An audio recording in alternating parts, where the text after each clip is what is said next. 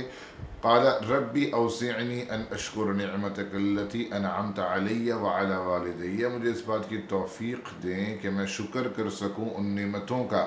جو آپ نے مجھے دی ہیں اور میرے والدین کو دی ہیں۔ حضرت داؤد علیہ السلام کو بھی اللہ نے بہت سا علم، بہت سی وجاہت اور حکومت عطا کی تھی۔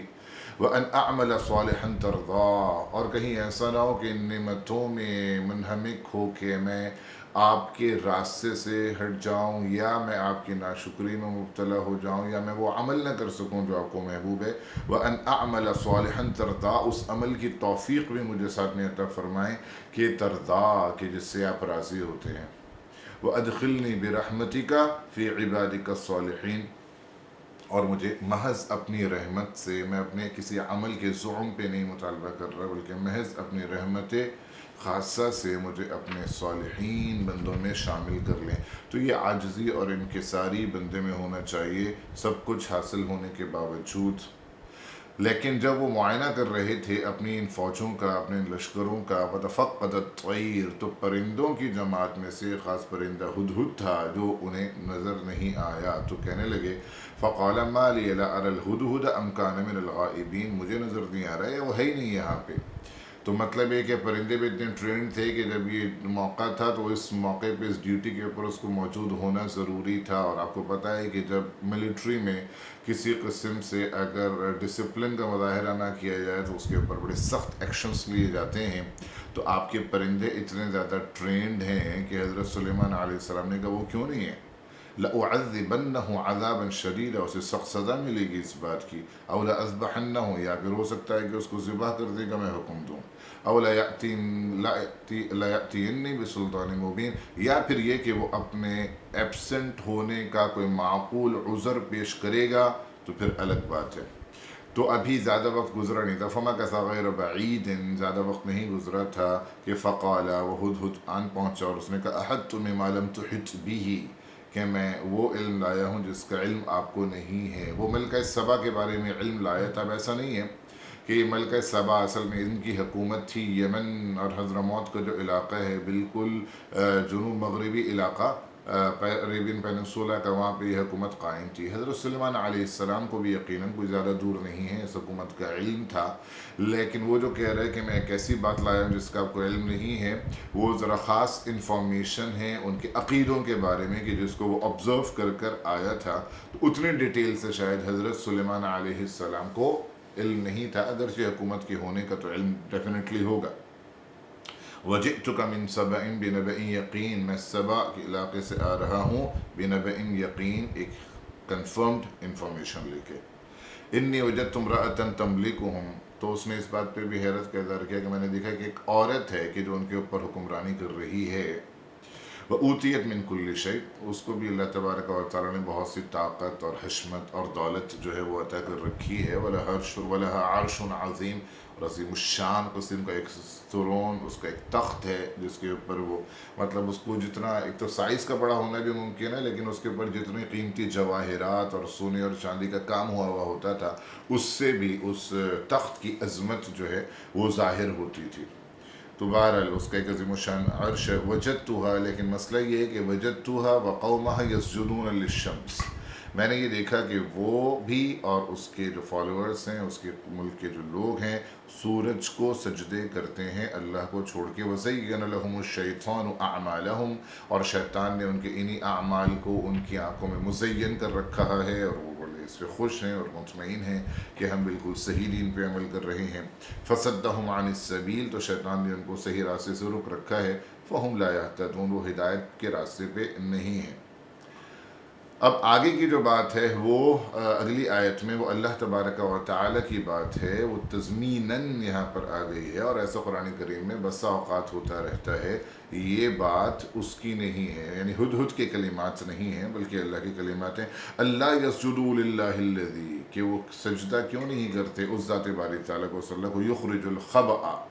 کہ جس نے ہر پوشیدہ چیز کو ظاہر کر دیا ہے، فی السماوات والارض ویعلم ما تخفون وما تعلنون، اور جو ہر چیز کا علم رکھتا ہے، جو تم چھپاتے ہو، جو تم ظاہر کرتے ہو۔ اللہ لا الہ الا هو رب العرش العظیم، الاصل میں تو خدائی اللہ بزرگ و برتر کی ہے، عبادت کے لائق وہ ہے، نہ کہ یہ سورج جو کہ اس کے مخلوقات میں سے ایک ادنا مخلوق ہے۔ رب العرش العظیم، تو یہ جو دنیاوی عرش ہیں بادشاہوں کے پاس، ان کی تو کوئی حیثیت نہیں، اصل عرش عظیم جو اللہ تبارک و تعالی ہے وہ اس کا مالک ہے، تو اصل عبادت تو اسی کی ہوگی۔ تو جب حضرت سلیمان علیہ السلام نے یہ انفارمیشن ملی آپ کو حدود سے، تو آپ نے کہا چلو میں چیک کر لیتا ہوں کہ تمہاری انفارمیشن صحیح ہے یا صحیح نہیں ہے۔ قال سننظر وصدقت ام كنت من الكاذبین، ہم دیکھتے ہیں کہ تمہاری انفارمیشن صحیح ہے، تم کوئی بہانہ اپنی طرف سے بنا رہے ہو۔ اذهب بکتابی هذا، اب یہ میرا لیٹر لے کے جاؤ، فَأَلْقِهْ إِلَيْهِمْ، اور اس کو ان کے سامنے جا کے ڈال دو۔ ثُمَّ تَوَلَّ عَنْهُمْ فَانظُرْ مَاذَا يَرْجِعُونَ، ثُمَّ تَوَلَّ عَنْهُمْ، اور پھر ذرا دور کھڑے ہو کے دیکھنا، فَانظُرْ مَاذَا يَرْجِعُونَ، اور دیکھنا کہ ان کا کیا ریئیکشن ہے اس لیٹر کے آنے پہ۔ پرندوں کے ذریعے سے خط و کتابت کرنا، پیغامات کا پہنچانا، یہ قدیم سلسلہ رہا ہے ہمیشہ سے، اور یہ بات کوئی انہونی بات نہیں ہے۔ ہم جانتے ہیں کہ اس کے ذریعے سے لیٹرز کو ایک جگہ سے دوسری جگہ بھیجا گیا ہے۔ اور یہ جو کہا انہوں نے کہ خط کو ڈالنے کے بعد ثم تولى عنہم، سائٹ پہ کھڑے ہو جانا، اس کی ایک وجہ تو یہ بتائی جاتی ہے کہ سائٹ پہ اس لیے کھڑے ہو جانا تاکہ وہ جو بھی آپس میں ڈسکشن کریں وہ بلا تکلف کریں، اور انہیں اس بات کا اندیشہ نہ ہو کہ کوئی قاصد سن رہا ہے۔ لیکن یہاں پر یہ بظاہر یہ تفسیر جو ہے کچھ مناسب معلوم نہیں ہوتی، کیونکہ وہ ایک پرندہ ہے، پرندوں سے خط کو ایک جگہ سے دوسری جگہ پہنچانا تو یقیناً ہوتا تھا، لیکن وہ پرندہ آپ کے سارے ڈسکشنز کو سن لے، اسے انڈرسٹینڈ بھی کر لے اس کے مفہوم کو، اور وہ جا کے آگے کمیونیکیٹ بھی کرے، ظاہر ہے یہ بات تو کبھی نہیں ہوئی۔ یہ تو حضرت سلیمان علیہ السلام کا معجزہ تھا، تو اس لیے حضرت سلیمان علیہ السلام نے کہا کہ وہیں ٹھہرے رہنا اور ان کے آپس کے ڈسکشنز کو جو ہے وہ سننا کہ آپس میں کیا باتیں کرتے ہیں، پھر وہ مجھے بتانا ان کا ریئیکشن کیا ہے۔ تو بہرحال یہ خط لے کے وہاں پہنچتا ہے۔ قالت یا ایھا الملأ، وہ ملکہ سبا اپنے لوگوں سے کہتی ہے، ظاہر ہے کہ بادشاہ اکیلا کوئی فیصلہ نہیں کرتا، ہر جگہ شخصی حکومت تو ہوتی ہے لیکن فیصلہ اکیلا انسان نہیں کرتا ہے، بلکہ اپنی کیبنٹ ہر بادشاہ نے متعین کر رکھی ہوتی ہے، اور ان کے مشورے سے ہی پھر آگے بات کی جاتی ہے۔ تو اس نے بھی مشورہ کیا، یا ایھا الملأ انی القی الی کتاب کریم، میرے پاس ایک بہت ہی عظیم الشان خط آیا ہے۔ ظاہر ہے کہ ملکہ سبا کو بھی یہ بات معلوم تھی کہ سلیمان کی حکومت کتنی زبردست ہے، کتنی عظیم الشان ہے۔ ادھر سے ایک لیٹر کا آنا ظاہر ہے کہ اسے پھر وہ کتاب کریم ہی کہیں گی، کہ ایک امپورٹنٹ لیٹر ہے۔ انہ من سلیمان و انہ بسم اللہ الرحمن الرحیم اللہ تعالی علی واتونی مسلمین، یہ پورا وہ لیٹر ہے۔ ہو سکتا ہے کہ ملکہ سبا نے یہاں پہ صرف خلاصہ اس کا بیان کیا ہو، کہ عام طور پہ خطوط کے شروع میں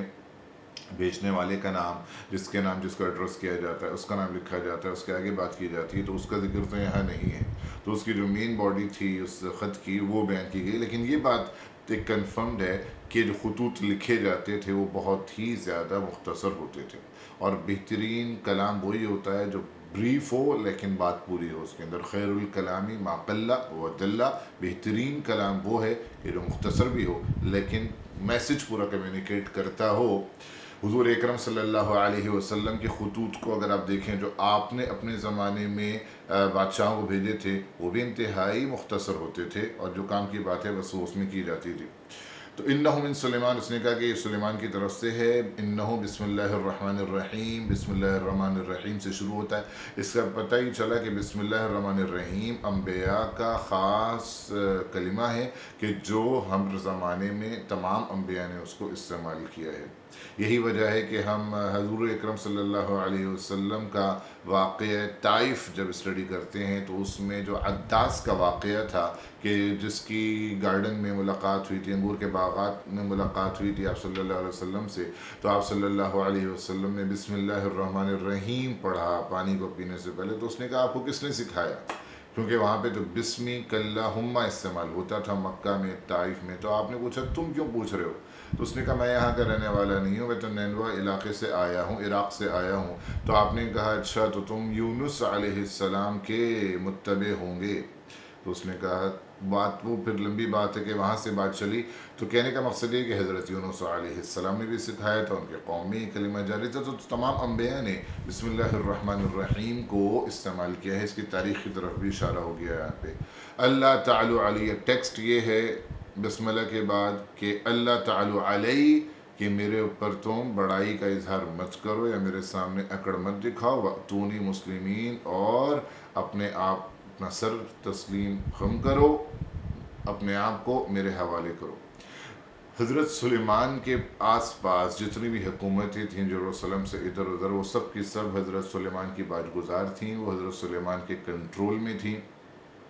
ان سب جگہ حضرت سلیمان علیہ السلام نے اللہ کے قانون کا نفاذ کر رکھا تھا، توراہ کے قوانین کا نفاذ کر رکھا تھا. تو یہاں پہ چونکہ حضرت سلیمان کی اس عظیم الشان حکومت کا اصل کارنامہ یہ ہے کہ انہوں نے اللہ تبارک و تعالیٰ کے دین کو نافذ کیا اور مخلوق خدا کو ہر طرح سے آسائش پہنچائی. یہاں پہ بھی حضرت سلیمان علیہ السلام کا مطالبہ یہ ہے کہ آپ مجھے سبمٹ کریں، اور یہاں پر بھی اللہ ہی کے دین کا نفاذ کیا جائے گا. اب ملکہ سبا کو جب یہ لیٹر اس انداز سے ملتا ہے تو وہ کہتی ہے اپنے لوگوں سے افتونی فی امری، مشورہ تو کیا کرنا چاہیے. تو اس کے جو کمانڈرز وغیرہ ہوتے ہیں، طاقت تو تھی ان کے پاس بھی، ان کی بھی عسکریت جو تھی وہ کافی مضبوط تھی. تو ان کے لوگوں نے کہا کہ قالوا نحن اولو قوت و اولو بأس شدید. اولو قوہ کا مطلب یہ ہے کہ ہم طاقت میں بہت زیادہ ہیں، ہمارے پاس اسلحہ بھی اچھی تعداد میں موجود ہے. اولو بأس شدید، جنگوں کے بھی ہم ماہر ہیں، تجربے کار ہیں. والامر الیک، باقی فائنل ڈیسیجن تو آپ ہی کے ہاتھ میں ہے، آپ جیسا چاہیں کریں. فانظری ماذا تأمرین.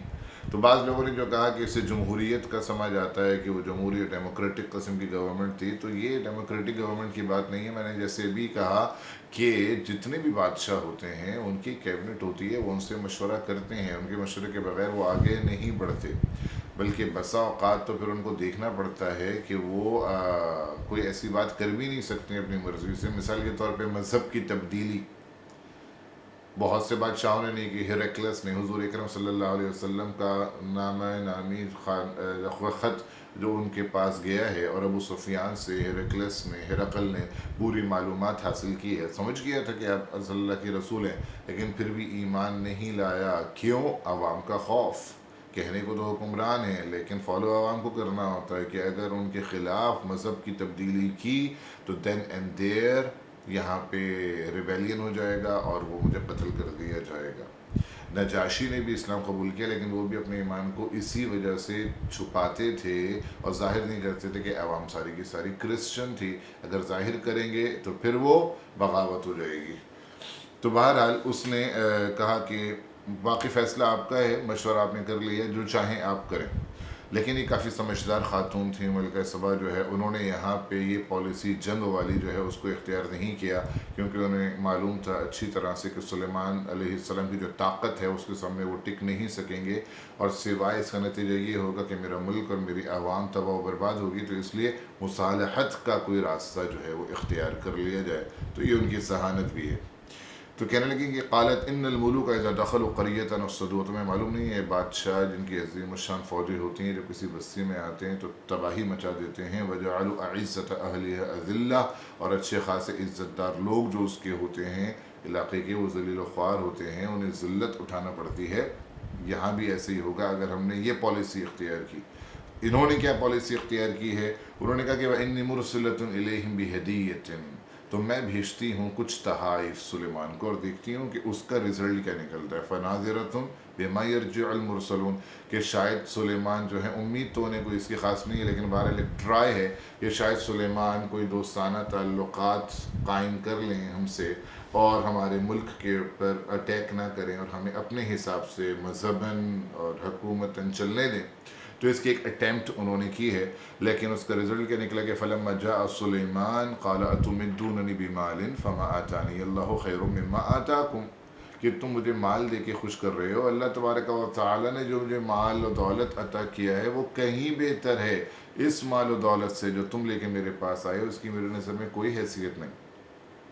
یہ تو دنیا دار قسم کے بادشاہ ہوتے ہیں کہ جو مال و دولت کے ایکسچینج سے خوش ہوتے ہیں اور ان کے سامنے کوئی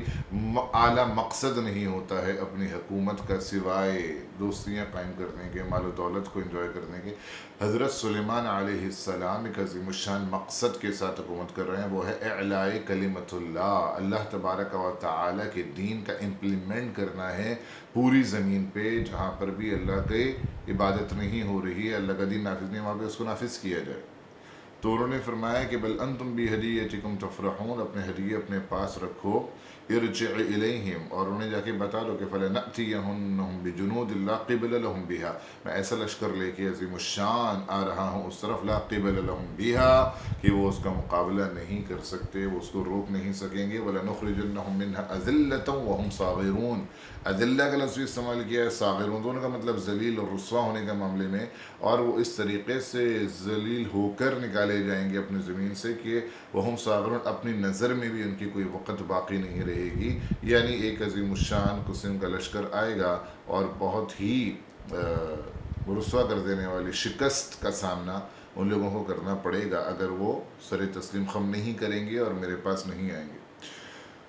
تو یہ بات میسج کروایا، اور آپ نے اپنے دربار میں کہ جہاں پہ آپ کے پاس جنات بھی تھے، آگے بھی آئے گا ذکر کہ حضرت سلیمان علیہ السلام کے کنٹرول میں اللہ تبارک و تعالیٰ نے جنات کو دے رکھا تھا، لیکن یہ وہی جنات تھے جن سے آپ خدمت لیتے تھے کہ جو شیاطین قسم کے جنات تھے، سرکش قسم کے جنات تھے.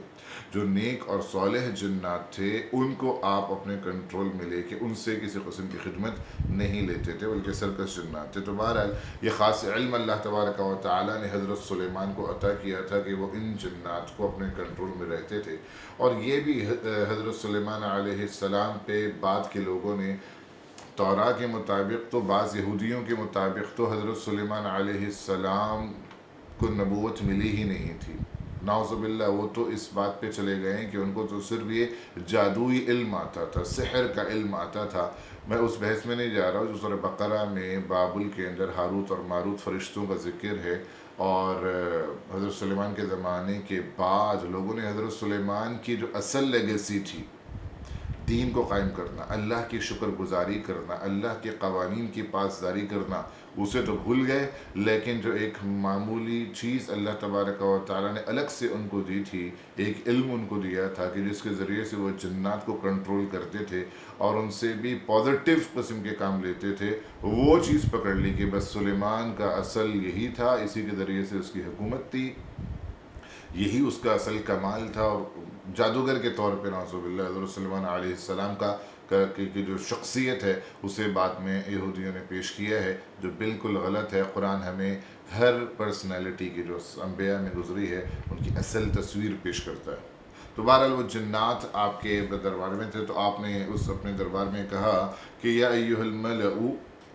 ایکم یأتینی بعرشہا قبل ان یأتونی مسلمین، میں چاہتا ہوں کہ اس سے پہلے کہ وہ یہاں پہنچے، اس ملکہ کا جو تخت ہے وہ یہاں پہلے پہنچ جائے. قال عفریت من الجن انا آتیک بہ قبل ان تقوم من مقامک. عفریت کا مطلب یہی ہے کہ ایک تو سائز میں بڑا ہونا، طاقت میں زیادہ ہونا، یا علوم کے اندر ماہر ہونا. تو عفریت من الجن نے کہا کہ میں آپ کی مجلس کے برخاست ہونے سے پہلے اس کو یہاں لے آؤں گا. وَإِنِّي عَلَيْهِ لَقَوِيٌّ أَمِينٌ، اور اس نے اس بات کے اوپر بھی فخر کا اظہار کیا مجھے بڑی طاقت ہے، حاصل ہے، اور میں امانت دار بھی ہوں، جو جیسا ہے ایسے ٹس آپ تک پہنچا دوں گا. لیکن یہاں پہ بتایا گیا کہ اس جن سے اوپر بھی فضیلت اللہ تبارک و تعالیٰ نے اس کو دے رکھی ہے جس کو اللہ تبارک و تعالیٰ نے کتاب کا علم عطا کیا تھا. کتاب سے مراد یہاں پر